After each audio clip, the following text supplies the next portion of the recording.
حضرت ربیعہ رائی رحمت اللہ علیہ، ان کے والد تھے جن کا نام تھا حضرت فروخ۔ بنو امیہ کے زمانہ کی بات ہے کہ یہ جنگوں کا زمانہ تھا اور مسلسل جنگیں تھیں۔ جب یہ گھر سے نکلے تو ان کی زوجہ حاملہ تھی۔ یہ 30,000 دینار اپنی بیوی کو دے گئے کہ یہ رکھنے، واپسی پر پھر کسی کام آئیں گے تو لگائیں گے۔ اور کم و بیش فرمایا کہ وہ 27 سال کا عرصہ ان کا باہر گزرا، جہاد میں ہی، جنگوں میں ہی لگ گیا۔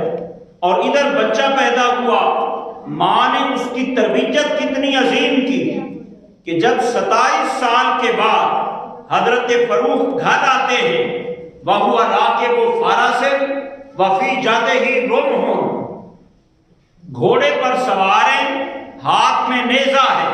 انہوں نے نیزے سے آ کے اپنے گھر کے دروازے کو جو دھکا دیا، دروازہ کھل گیا، آپ اسی طرح سواری پہ اندر چلے گئے۔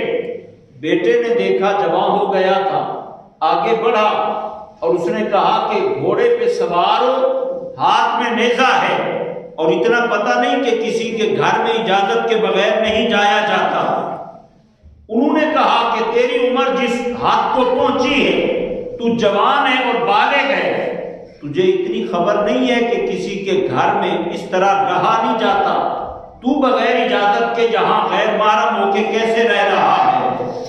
اب بیٹا اپنی جگہ پہ سچا ہے کہ وہ پیدا ہوا تو اب تک اس نے باپ کو دیکھا نہیں۔ باپ اپنی جگہ پہ سچا ہے کہ جب وہ گیا تو بیوی حاملہ تھی۔ بیٹا بعد میں پیدا ہوا، اس نے بھی نہیں دیکھا، نہ باپ نے بیٹے کو دیکھا، نہ بیٹے نے باپ کو دیکھا۔ ہر ایک اپنی جگہ پہ اپنے دعوے پہ سچا ہے، بات درست کر رہا ہے۔ جب ان کی آواز اونچی ہوئی تو اندر خاتون نے بیٹھے ہوئے سنا، وہ باہر آئی۔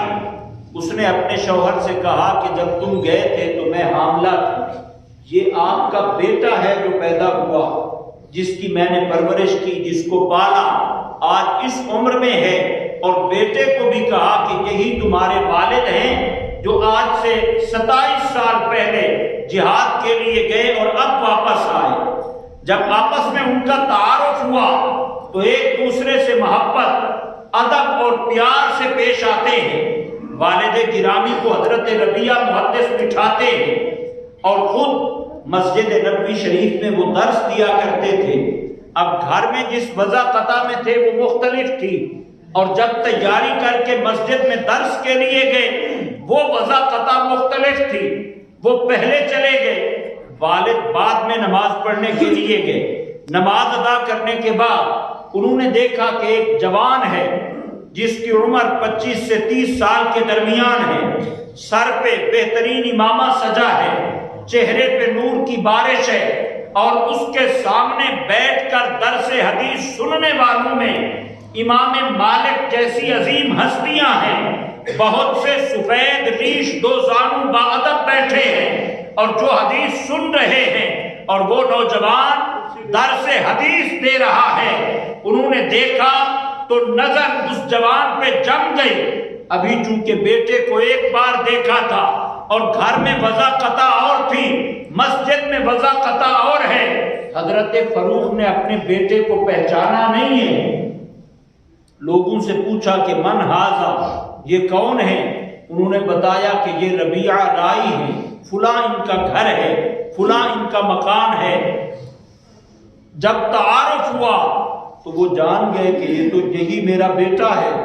بہت خوش ہوئے اس منظر کو دیکھ کر۔ جب گھر واپس گئے تو اپنی بیوی سے جا کر کہا کہ میرا بیٹا تو اتنا عظیم ہے کہ وہ درس حدیث مسجد نبوی شریف میں دے رہا ہے، اور اس کے چہرے پہ نور کی بارش ہے، اور جانے سے پہلے بھی، اب نماز کی ادائیگی کی طرف جانے سے پہلے انہوں نے تقاضا کیا تھا کہ وہ جو میں 30,000 دینار تمہیں دے گیا تھا وہ دو تاکہ ضروریات میں خرچ کیے جائیں۔ تو اس وقت زوجہ نے دوسرے کام کاج میں لگا کے توجہ ہٹوائی۔ اب جو مسجد میں اپنے بیٹے کی یہ کیفیت دیکھ کر واپس آئے، تو بیوی نے کہا یہ بتائیں کہ 30,000 دینار آپ کو زیادہ اچھے لگیں گے یا بیٹے کو جس کیفیت میں دیکھ کے آئے ہو 30,000 دینار کے عوض بیٹے کی یہ کیفیت تمہیں اچھی لگے گی؟ تو انہوں نے کہا بیٹا جس کیفیت میں ہے یہ تو کئی 30,000 دینار قربان کر دیے جائیں، یہ تو بڑی عظیم کیفیت ہے۔ کہا پھر اتنے عرصے میں نے 30,000 دینار خرچ کر کے بیٹے کی تربیت اور ان کی تعلیم پر اتنا دھیان دیا کہ اللہ کریم نے اس عمر میں اس کو عظیم محدث بنا دیا ہے۔